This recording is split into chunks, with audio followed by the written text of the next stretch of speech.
Hello दोस्तों, नमस्कार। आज के इस वीडियो में आपका स्वागत है। आज हम एक टेस्ट पेपर देखेंगे जो टेक्नीशियन 3 का है और ये दानापुर रेल मंडल का है। तो यहाँ पे 110 सवाल है। तो चलिए हम शुरू करते हैं इस वीडियो को और देखते हैं कि आपको इनमें से कितने सवालों का जवाब आता है।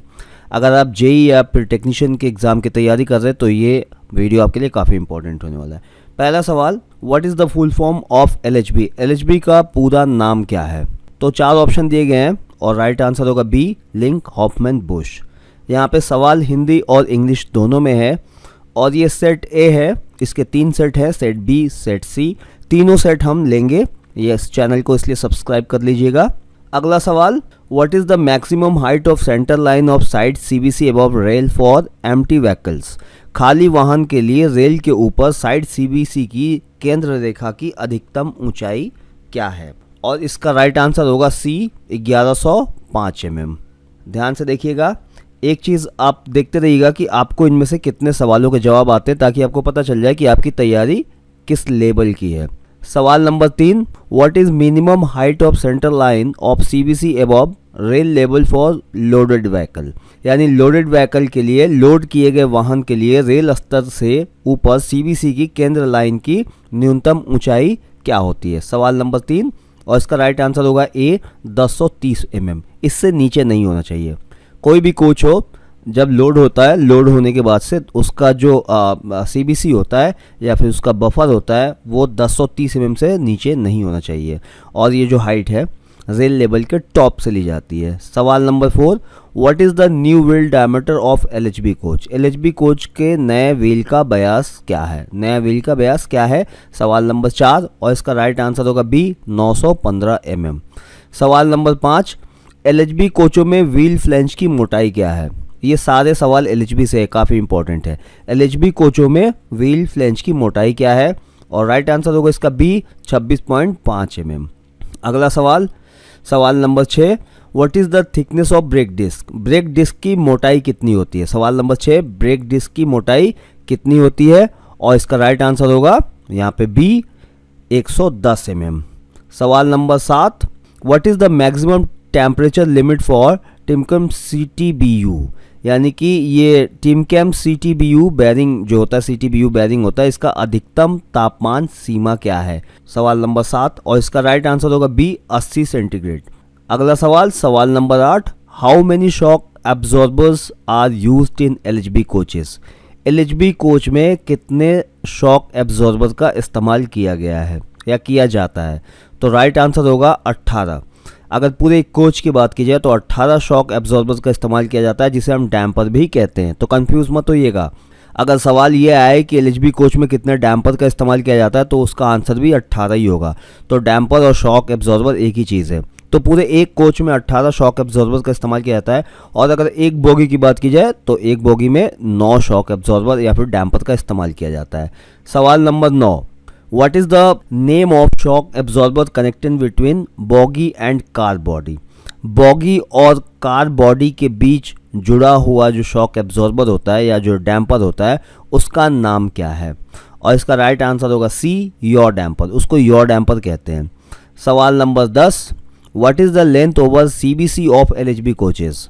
एलएचबी कोच की सीबीसी पर लंबाई क्या है? CBC to CBC LHB coach की लंबाई क्या है? सवाल नंबर 10 और इसका राइट आंसर होगा बी, 24,000 mm। सवाल number 11, trip maintenance schedule example D1 of LHB coach is done. जो शेड्यूल होता है ट्रिप मेंटेनेंस का, उसमें D1 शेड्यूल को कब किया जाता है, कितने दिनों में किया जाता है? ठीक है, बहुत इंपॉर्टेंट सवाल है ये भी। तो इसका राइट आंसर होगा सी, एवरी ट्रिप। हर ट्रिप पे D1 शेड्यूल किया जाता है। सवाल नंबर 12, D2 मेंटेनेंस शेड्यूल यानी एलएचबी कोच को कब किया जाता है? D2 maintenance schedule of LHB coach is done. तो D3 जो होता है वो 180 दिन प्लस माइनस 15 दिन के अंदर किया जाता है।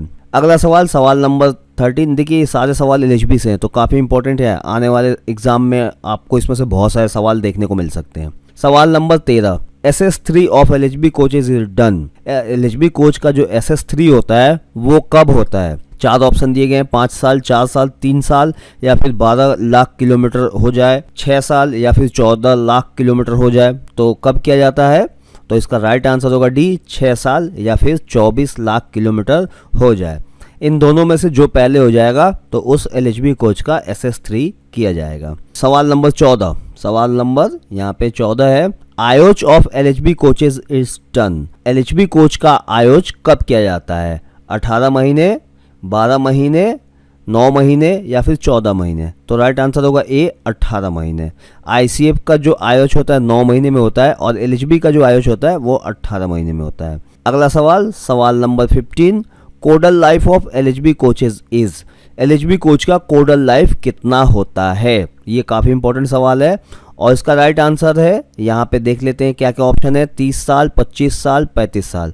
तो इनमें से कोई भी नहीं है, ना 30 साल है, ना 25 साल है, ना 35 साल है और यहाँ पे आएगा नन ऑफ द एबव, यानी इनमें से कोई नहीं। अगला सवाल, सवाल number 16, brake power of air brake for Rajdhani coaches from outer station is. Outer station से राजधानी कोच के लिए एयर ब्रेक का जो पावर प्रतिशत है वो कितना होना चाहिए? और इसका राइट आंसर है ए, 90%। अगला सवाल, सवाल नंबर यहाँ 17, what is the wheel base of LHB bogies. LHB bogie का जो व्हील बेस है वो कितना होता है? तो इसका राइट आंसर होगा सी, 2560 mm। अगला सवाल, सवाल number 18, wide your damper is fitted on. ये सवाल ऊपर भी आया था, तो your damper is fitted on, लेकिन वो उल्टा था। वहाँ पूछा गया था कि अंडर फ्रेम और बोगी फ्रेम के बीच में जो डैम्पर लगा होता है या जो शॉक एब्जॉर्बर लगा होता है उसका नाम क्या है? तो उसका नाम योर डैम्पर था और यहाँ पूछा गया कि योर डैम्पर किसके बीच में फिट होता है। ठीक है, उसी सवाल को यहाँ पे घुमा के पूछा गया। तो राइट आंसर होगा D, between under frame and bogie frame, यानी अंडर फ्रेम और बोगी फ्रेम के बीच में योर डैम्पर होता है। सवाल नंबर 19, एलएचबी कोच में प्रयुक्त होने वाले अग्निशामक यंत्र कौन से होते हैं? देखिए, जो एक्सटिंग्विशर होता है, फायर एक्सटिंग्विशर कई प्रकार के होते हैं, तो जो एलएचबी कोच में यूज़ होता है वो कौन सा होता है? ये भी काफ़ी इंपॉर्टेंट सवाल है और इसका राइट आंसर होगा यहाँ पे B, DCP type. DCP type fire extinguisher जो है वो एलएचबी कोच में इस्तेमाल होता है, एसी एलएचबी कोचेस में। अगला सवाल, सवाल नंबर यहाँ 20, अग्निशामक यंत्र को फिर से भरना चाहिए कब? यानी अग्निशामक यंत्र जो होता है उसमें जो पाउडर केमिकल जो डाल दिया जाता है, जो गैस उसमें डाल दी जाती है, तो उसका भी एक टाइम लिमिट होता है कि उसको कब फिर रिफिल करना होता है। तो सवाल नंबर 20 का राइट आंसर होगा सी, आफ्टर 1 ईयर, 1 साल बाद। अगर इस्तेमाल नहीं किया गया अग्निशामक यंत्र का तो 1 साल बाद उसको वापस रिफिल किया जाना चाहिए। अगला सवाल, सवाल number 21, brake accelerator is. Brake accelerator क्या है? और इसका राइट आंसर होगा B, emergency brake application device. इसके ऊपर मैंने बहुत डिटेल में वीडियो बनाया ब्रेक एक्सीलेटर के ऊपर, अगर आपने नहीं देखा है तो देख लीजिएगा, इसी चैनल पे है, जाके आप यहाँ पे देख सकते हैं। तो ब्रेक एक्सीलेटर क्या होता है? ये इमरजेंसी ब्रेक एप्लीकेशन डिवाइस होता है। सवाल number 22, how many pressure tank provide on generator car. जो जनरेटर कार है उसमें कितने प्रेशर टैंक प्रोवाइड किए गए हैं? और इसका राइट आंसर होगा सी, 4 प्रेशर टैंक वहाँ पे लगे होते हैं जनरेटर कार में। ये हर कोच में नहीं होते हैं, ये सिर्फ जनरेटर कार में होते हैं। इसके ऊपर भी मैंने वीडियो बनाया, जाके आप देख सकते हैं मेरे चैनल पे। चलिए अगला सवाल, सवाल number 23, what is the purpose of anti skid system. जो कोच में एंटी स्किड सिस्टम लगा होता है उसका उद्देश्य क्या है, उसका पर्पस क्या है, उसको किस लिए लगाया जाता है? तो यहाँ पे 4 ऑप्शन है, पहियों को स्किड होने से बचाना, सभी एक्सल की समान गति बनाए रखने के लिए, ए और बी दोनों, और इनमें से कोई नहीं। तो इसका राइट आंसर होगा ए, पहियों को स्किड होने से बचाने के लिए। जो WSP होता है वही एंटी स्किड सिस्टम है और इसका काम है पहियों को स्लिप होने से बचाना। इसके ऊपर भी मैंने काफ़ी डिटेल में वीडियो बनाया है, अगर आपने नहीं देखा है तो चैनल पे जाकर देख लीजिए। इसलिए कहता हूँ चैनल को सब्सक्राइब करके बेल आइकन बटन दबा दीजिए ताकि हर वीडियो का नोटिफिकेशन आपको मिल सके और आप लेटेस्ट वीडियो को देख सकें। अगला सवाल, सवाल नंबर यहाँ पे हमारा आ गया 24, what is the purpose of dump वाल। डंप वाल लगाने का उद्देश्य क्या है या फिर डंप वाल का काम क्या है? 4 ऑप्शन है, सभी एक्सल की लगभग समान गति बनाए रखने के लिए, पहियों को स्किड होने से बचाने के लिए, ए और बी दोनों, और इनमें से कोई नहीं। तो इसका राइट आंसर होगा सी, ए और बी दोनों, सभी एक्सल की लगभग समान गति बनाए रखने के लिए, पहियों को स्किड से बचाने के लिए। तो जो डंप वाल है ये असल में WSP सिस्टम का एक पार्ट है। सवाल number 25, the application of dump valve is. Dump valve के अनुप्रयोग क्या है? सवाल नंबर नंबर 25। ओनली ब्रेकिंग, खाली इसका काम है ब्रेकिंग करना। ओनली डी ब्रेकिंग, इसका काम है खाली डी ब्रेकिंग करना। Both braking and debraking और D and none of this. तो जो डंप ऑयल का काम है, इसका राइट आंसर होगा यहाँ पे C, both braking and debraking. ये दोनों ही काम करता है, ब्रेकिंग का भी और डी ब्रेकिंग का भी काम करता है। सवाल नंबर 25 था। सवाल number 26, what is the purpose of speed sensor? Speed sensor लगाने का उद्देश्य क्या है या फिर क्यों लगाया जाता है स्पीड सेंसर? ये सारे सवाल एलएचबी के हैं, तो इसलिए काफ़ी इंपॉर्टेंट है, बहुत ध्यान से वीडियो देखना। तो यहाँ पे स्पीड सेंसर लगाने का उद्देश्य क्या है? 4 ऑप्शन है। The compute the revolution of each axle, the maintain same speed of each axle, either A और बी, नन ऑफ दिस। और इसका राइट आंसर हो जाएगा ए, प्रत्येक धुरी के क्रांतियों की गणना करने के लिए। यानी कि इसका काम है, स्पीड सेंसर का काम है स्पीड को सेंस करना, और ये हर एक्सल पे एक लगा होता है, यानी कि एक्सल के स्पीड को सेंस करता है और फिर माइक्रो प्रोसेसर को बताता है कि एक्सल की स्पीड कितनी है। और जब एक्सल की स्पीड पता चल जाएगी तो उससे व्हील की भी स्पीड माइक्रो सेंसर को पता चल जाएगा। अगला सवाल, सवाल number 27, what is the limit of air gap between sensor and phonic wheel? जो एलएचबी में फोनिक व्हील लगा होता है उसका और जो सेंसर लगा होता है उनके बीच का गैप क्या है? कौन सा sensor? Speed sensor. What is the limit of air gap between sensor and phonic wheel? तो यहाँ खाली सेंसर लिखा हुआ है, लेकिन ये स्पीड सेंसर होता है। स्पीड सेंसर ही फोनिक व्हील के सामने लगा होता है, और फोनिक व्हील में जो टीथ होते हैं, जो दांतें होते हैं, उनको ही देख के ये सेंस करता है कि स्पीड कितनी है। तो इसके बीच का गैप पूछा जा रहा है कि इसका बीच का गैप कितना है, और ये होता है सी, यहाँ पे हो जाएगा 0.9 से 1.4 mm, यानी 0.9 से 1.4 mm के बीच इस गैप को मेंटेन करना पड़ता है। और इसके लिए फिलर गेज होता है, फिलर गेज डाल के देखा जाता है कि ये गैप कितना है, और घटाया बढ़ाया जाता है और इसको लिमिट के अंदर लाया जाता है। तो ये भी काफ़ी इंपॉर्टेंट सवाल है। सवाल number 28, how many brake cylinder are used in LHB coaches? LHB coach में कितने ब्रेक सिलेंडर का इस्तेमाल होता है? इसका राइट आंसर होगा सी, 8। यानी कि पूरे एक एलएचबी कोच में 8 ब्रेक सिलेंडर का इस्तेमाल होता है। तो इस प्रकार अगर पूछा जाए कि एक बोगी में कितना होता है, तो एक बोगी में 4 होता है, और एक एक्सल पे कितना होता है, तो एक एक्सल पे 2 ब्रेक सिलेंडर का इस्तेमाल होता है। ठीक है, हर डिस्क पे, यानी कि हर डिस्क पे एक ब्रेक सिलेंडर का इस्तेमाल होता है, और एक एक्सल पे 2 डिस्क होते हैं तो 2 ब्रेक सिलेंडर का इस्तेमाल हुआ, और एक बोगी में 2 एक्सल होता है तो 4 ब्रेक सिलेंडर हो गए, और पूरे कोच में 4 एक्सल होते हैं तो कुल मिला के 8 ब्रेक सिलेंडर हो गए। तो एक एलएचबी कोच में 8 ब्रेक सिलेंडर का इस्तेमाल होता है। सवाल number 29, PEASD provided in LHB can be reset? LHB coach में जो PEASD हुआ है उसको कहाँ से रीसेट किया जाता है, या कहाँ से उसको रीसेट किया जाएगा? तो यहाँ पे 4 ऑप्शन है, केवल कोच के अंडर गियर से, कहीं भी कोच के अंदर से, और एक ऑप्शन है उस बिंदु से जहाँ से जंजीर खींची गई थी, ए और बी दोनों। और इसका राइट आंसर होगा यहाँ पे सी, उस बिंदु से जहाँ से जंजीर खींची गई थी। देखिए आईसीएफ में क्या होता है, जब चेन पुलिंग जिसको हम कहते हैं, जब चेन पुलिंग हो जाती है तो वापस उस कोच में चेन पुलिंग को रीसेट करने के लिए आप उस कोच के एंड पैनल में जाएंगे और वहाँ पे रीसेटिंग की होता है, जिसको घुमा के आप रीसेट कर देंगे। PEST बॉक्स होता है, वहाँ पे एक रीसेट की होता है, आप उसको घुमाएंगे और चेन पुलिंग रीसेट हो जाएगा। कोच में कहीं से भी चेन खींचा गया हो, रीसेट एक जगह से ही होता है, और ये ICF के अंदर होता है। जबकि एलएचबी में ऐसा नहीं है। एलएचबी में कोच के अंदर जिस कुपे में चेन पुलिंग खींचा जाता है, जहाँ से चेन पुलिंग की जाती है, रीसेट करने के लिए वहीं जाना पड़ता है और वहीं से रीसेट होता है। यानी कि कहीं कोच के एक एंड में कोई भी रीसेट की नहीं है जिसको आप घुमा कर रीसेट कर सकें। आपको उस पॉइंट पे जाना पड़ेगा जहाँ पे पुल किया गया है, जहाँ पे चेन पुलिंग की गई है, और वहाँ से आपको उसको रीसेट करना पड़ेगा। काफ़ी इंपॉर्टेंट सवाल है ये भी।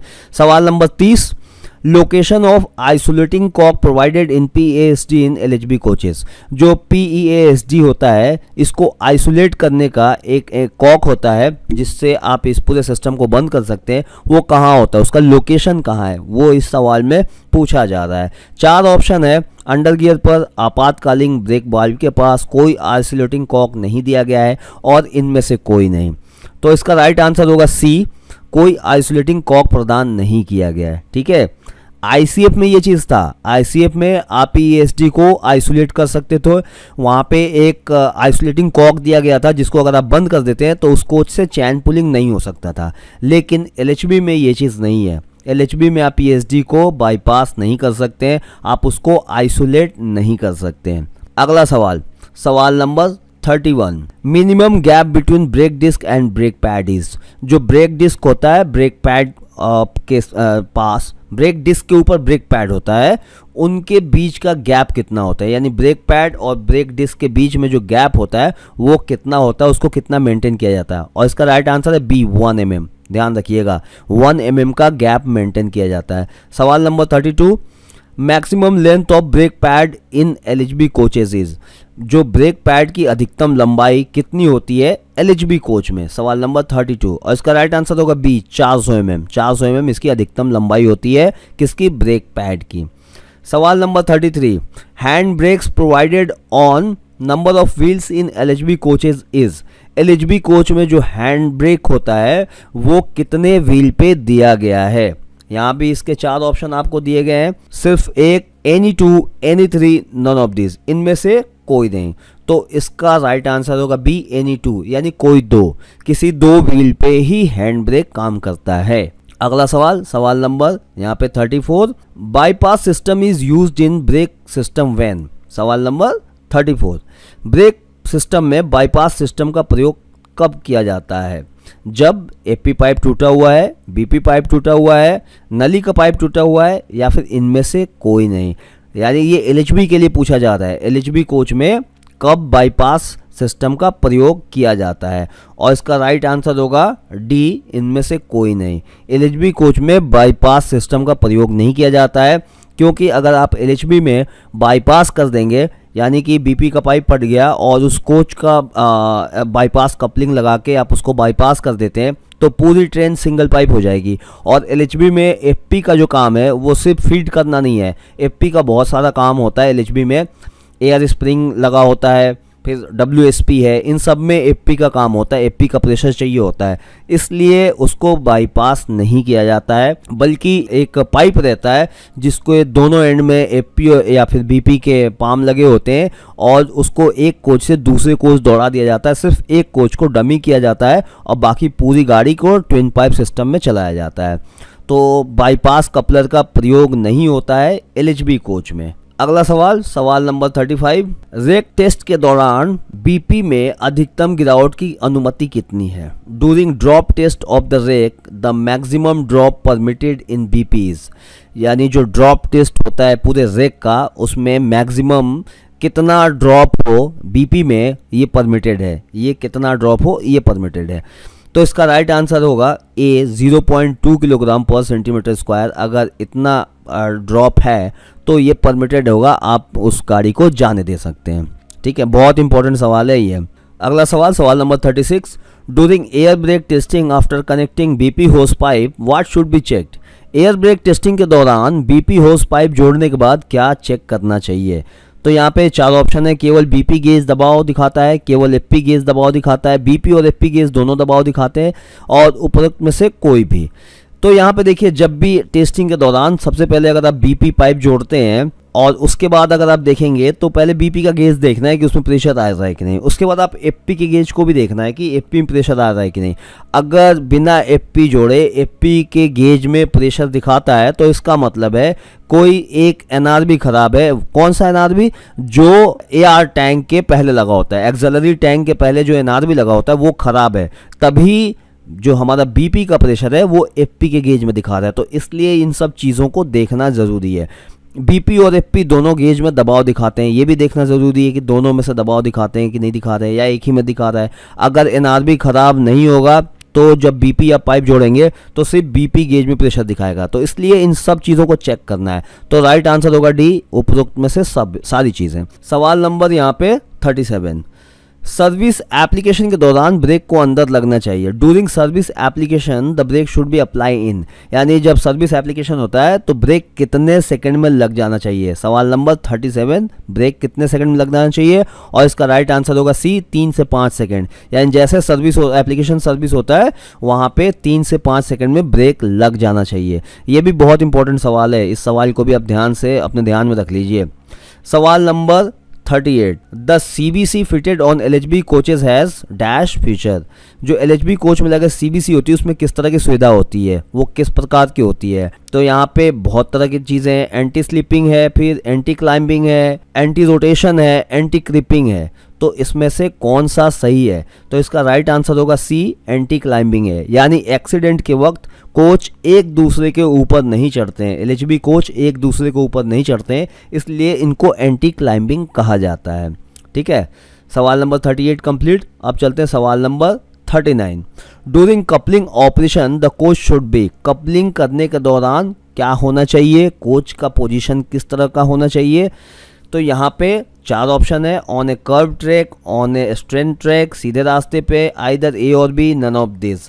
तो इसका राइट आंसर होगा बी, सीधे रास्ते पे, यानी कि सीधे ट्रैक पे कपलिंग करने के दौरान, 2 कोच जोड़ने के दौरान या फिर रैक के साथ पावर जोड़ने के दौरान जो रैक है और जो पावर है वो एक सीधे ट्रैक पे होना चाहिए। सवाल number 40, if the jaw gap gauge pass through the gap, यदि जॉ गैप गेज गैप से होकर गुजरता है तो क्या होगा। नकल इज नीड टू रिप्लेस, क्या नकल को बदलना है। Knuckle assembly is need to replace, क्या लॉक असेंबली को रिप्लेस करना, आइदर ए और बी, नन ऑफ अबव। यानी कि इनमें से क्या होगा। The jaw gap gauge pass through the gap, gap से जॉ गैप गेज पास हो जाए तो क्या हो सकता है, इसका यही मतलब हुआ। और इसका राइट आंसर होगा सी, आइदर ए और बी, यानी नकल इज नीड टू रिप्लेस, यानी नकल खराब हो गया, नकल बदलने की जरूरत है, या फिर lock assembly is need to replace, यानी लॉक असेंबली खराब हो गई है उसे बदलने की जरूरत है। तो ये 2 चीज़ें हो सकती हैं। सवाल नंबर 41, CBC की गेजिंग तब की जाती है। Gauging of CBC is done when, यानी जब CBC की गेजिंग यानी उसकी नाप जोख कब की जाती है, कैसे उसका जो पैरामीटर है कि घिसाव तो नहीं हो गया, कोई ज़्यादा उसमें घिस तो नहीं गया है पार्ट्स उसके, तो ये गेजिंग कब की जाती है। यहाँ पे 4 ऑप्शन है, नकल इज क्लोज्ड पोजीशन, नकल बंद हो, नकल इज ओपन पोजीशन, नकल खुला हुआ, आइदर ए और बी, और डी है नन ऑफ दिस। तो इसका राइट आंसर रहेगा ए, नकल इज क्लोज्ड पोजीशन, नकल खुला पोजीशन हो तब उसकी गेजिंग की जाती है। ठीक है, यानी कि नकल अगर बंद पोजीशन में है, सॉरी नकल इन क्लोज्ड पोजीशन, सॉरी ये नकल इन क्लोज्ड पोजीशन होगा। नकल जब बंद पोजीशन में है तब आप उसकी गेजिंग कर सकते हैं, नकल अगर खुला है उस टाइम आपको गेजिंग नहीं करना है और आपकी सही गेजिंग नहीं होगी, सही मानक आपको नहीं पता चलेंगे। अगला सवाल, सवाल नंबर यहाँ 42, the minimum wheel gauge, the minimum wheel gauge of goods wagon is. अब यहाँ गुड्स आ गया, जो गुड्स वैगन होता है उसका मिनिमम व्हील गेज क्या है। सवाल नंबर 42, इसका राइट आंसर है ए, 1599 mm। ठीक है, सवाल अगला देख लेते हैं, सवाल नंबर यहाँ पे 43, the maximum wheel gauge of goods wagon is, यानी कि गुड्स वैगन का मैक्सिमम व्हील गेज क्या होता है, और इसका राइट आंसर होगा डी, 1602 mm। मिनिमम अभी देखा था हमने 1599 mm और मैक्सिमम व्हील गेज होता है 1602 mm। तो राइट आंसर होगा डी, 1602 mm। अगला सवाल, सवाल number 44, the composite brake block of good wagon in yard for air brake train should be change when thickness is, यानी कि जो हमारा ब्रेक ब्लॉक होता है गुड्स वैगन का यार्ड में, तो उनका जो ब्रेक ब्लॉक होता है उसकी थिकनेस कितनी कम हो जाएगी तो उनको चेंज किया जाता है। मोटाई होने पे एयर ब्रेक ट्रेन के यार्ड में समग्र ब्रेक ब्लॉक को बदला जाना चाहिए, यानी कि ब्रेक ब्लॉक की मोटाई कितनी कम हो जाए तो यार्ड में उसके ब्रेक ब्लॉक को बदला जाना चाहिए। इसका राइट आंसर होगा ए, 10 mm। ठीक है, अगला सवाल, सवाल number 45, the standard gap between wheel and brake block in box and wagon is, यानी जो बॉक्स वैगन में व्हील और ब्रेक ब्लॉक के बीच में जो गैप होता है वो स्टैंडर्ड गैप कितना होता है। इसका राइट आंसर होगा सी, 6.25 mm। 6.25 mm का गैप होता है। सवाल number 46, of which brake when the quick coupling in the is the part, quick coupling किस ब्रेक वैन का भाग है। यहाँ पे 4 ऑप्शन आपको दिए गए हैं और इसका राइट आंसर होगा सी, VBZ-C। VBZ-C में क्विक कपलिंग लगा होता है। अगला सवाल, सवाल नंबर यहाँ पे 47, वॉक्सवैगन वैगन की हेड स्टॉक से लंबाई क्या है? वॉक्सवैगन वैगन की हेड स्टॉक से लंबाई क्या है? और राइट आंसर होगा बी, 9784 mm। ठीक है, राइट आंसर होगा बी। काफ़ी इंपॉर्टेंट सवाल है ये भी, 9784 mm। सवाल number 48, the weight of the BRN wagon is, BRN wagon का टीयर वेट क्या है? Tare weight of the BRN wagon is, और इसका राइट आंसर होगा बी, 24.4 टन। अगला सवाल, सवाल number 49, what is the length over couplers of the VCN wagon? VCN wagon का लेंथ क्या है ओवर कपलर? और इसका राइट आंसर होगा यहाँ पे सी, 15,429 mm। बहुत इंपॉर्टेंट सवाल है ये भी। सवाल number 50, gross load of the BRN wagon is, BRN wagon का ग्रोस लोड यानी सकल भार कितना होता है? और इसका राइट आंसर हो जाएगा सी, 81.3 टन। तो ये काफ़ी इंपॉर्टेंट सवाल जवाब है। आज के इस वीडियो में हम 50 सवाल लेंगे, अगले वीडियो में बाकी के 50 सवाल लेंगे। इसके अलावा इसके 2 सेट पेपर और हैं, यानी 110 सवाल 110 सवाल और हैं, वो सारे आने वाले वीडियो में हम कवर करेंगे। इसलिए चैनल को सब्सक्राइब करके बेल आइकन बटन दबा दीजिएगा ताकि इन सारे वीडियो की नोटिफिकेशन आपको मिल सके और आपकी तैयारी प्रॉपर तरीके से हो सके। तो ये जानकारी कैसे लगी कमेंट करके बताइएगा। वीडियो देखने के लिए धन्यवाद।